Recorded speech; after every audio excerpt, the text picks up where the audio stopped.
Hello everyone. Today my topic is basic accounting terms. What is the basic term? Basic term means these terms which are going to help you in understanding in the future accounting transaction. A very first thing which we need to understand here, the term is business transaction. Business transaction is an economic activity that can be measured in the terms of money and which affects the financial position of a business entity. Business transaction क्या है? एक economic activity है जिसे हम major कैसे करते हैं? In the terms of money, और ये किसे इफेक्ट करती है? हमारे बिजनेस की फाइनेंशियल पोजीशन को. फॉर एग्जाम्पल, अमाउंट रिसीव्ड और amount paid, goods purchased or goods sold, that are the business transactions. Event is a result of transaction. Event क्या है? जो भी हम ट्रांजेक्शन करते हैं उसका result. For example, goods purchased for cash. हमने गुड्स परचेज की तो हमारे पास स्टॉक इंक्रीज हो गया, कैश डिक्रीज हो गया. That are called result of transaction. Account refers to a summarized record of relevant transaction at particular head at one place. Account क्या है? हमारे पास एक summarized record है जिसमें हम relevant transaction को एक particular place पे record करते हैं. It record not only the amount of transaction but also their effect and direction. Account में हम ओनली अमाउंट को ही नहीं रिकॉर्ड करते, उसके इफेक्ट और उसकी डायरेक्शन को भी हम रिकॉर्ड करते हैं. जैसे हम देखते हैं अकाउंट का फॉर्मेट कैसे होता है. There are 4 columns: particular amount, particular amount. In left hand side is called debit side and right hand side called credit side. This account किस शेप में है? हमारा अकाउंट टी शेप, इसलिए हम इसे क्या बोलते हैं? टी शेप्ड अकाउंट भी बोलते हैं. Capital is the something which have to invest to start the business. Capital हमारे पास क्या है? जो हम पैसा बिजनेस में इन्वेस्ट करते हैं. Amount invested by the owner is called capital. It is the amount with the help of which goods and services are purchased in a business. Capital is also known as owner's equity and net worth. In equation हम capital को कैसे find out करते हैं? Capital plus liabilities is equal to assets. Capital is equal to assets minus liability. These are accounting equations.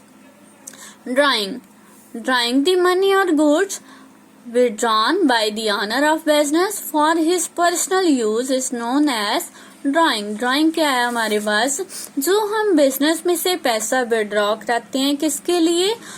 Personal use के लिए. That are called drawing. For example, withdrawal of cash by proprietor for buying a car for his wife. Proprietor ने क्या किया? Business में से पैसा withdraw करा. किसके लिए? अपनी वाइफ के लिए, कार बाय करने के लिए. That are called drawing. Drawing is based on personal purpose. Next important term is liability. Liability means amount payable by the business. In simple words, liability are the obligations or debts that an enterprise pay after some time in future. Liability क्या है हमारे पास? वो obligation जो हम in future पे करते हैं. Business पे करता है अमाउंट इंटरनल्स को और एक्सटर्नल मीन्स के टूवर्ड्स ऑनर्स और टूवर्ड्स दी आउटसाइडर्स. लायबिलिटीज की इक्वेशन क्या है हमारे पास?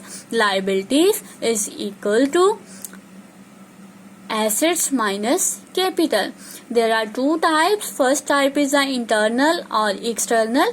Internal liability, all amounts of the business entity has to pay towards the owners of the firm.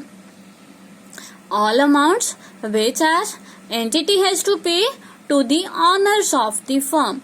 And external is external liability means all amount which a business has to pay outsider, that are external liabilities. And now next type is current liability and non-current liability.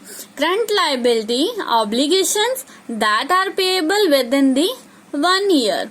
Or non-current liability are those obligations which are payable after a period of 1 year. Examples: internal liability such as capital, external liabilities, creditors, current liabilities, bill payables, and non-current liability is long-term loans, etc. Next term, assets are resource owned by a business entity that can be expressed in the terms of money and provides future economic benefits to business entity. Asset हमारे पास क्या है? वो resource है जिसे हम किस में एक्सप्रेस करते हैं? मनी में, और उससे हमें क्या मिलता है? फ्यूचर में हमें बेनिफिट मिलता है. Assets are divided on the 3 bases. First one is current assets. Non-current assets are further divided into 2 types: tangible asset or intangible asset.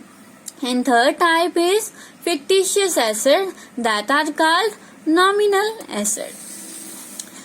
Current assets are those assets which are held for a short period and can be converted into cash within 1 year.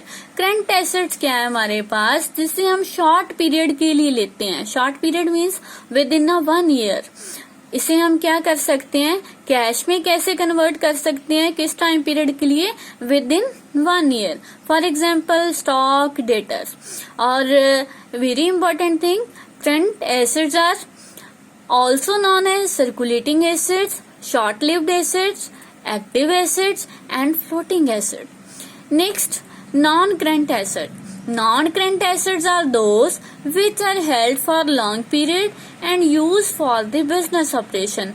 Non-current assets जो current नहीं होते means के after 1 year जो हमारे पास long period के लिए जो assets हैं that are called non-current assets. और non-current assets further divided into 2 types. First one is tangible asset and second one is intangible asset. Tangible assets are those assets which have physical existence and can be seen and touched. जिसे हम देख सकते हैं, touch कर सकते हैं, that are called tangible asset. For example, building.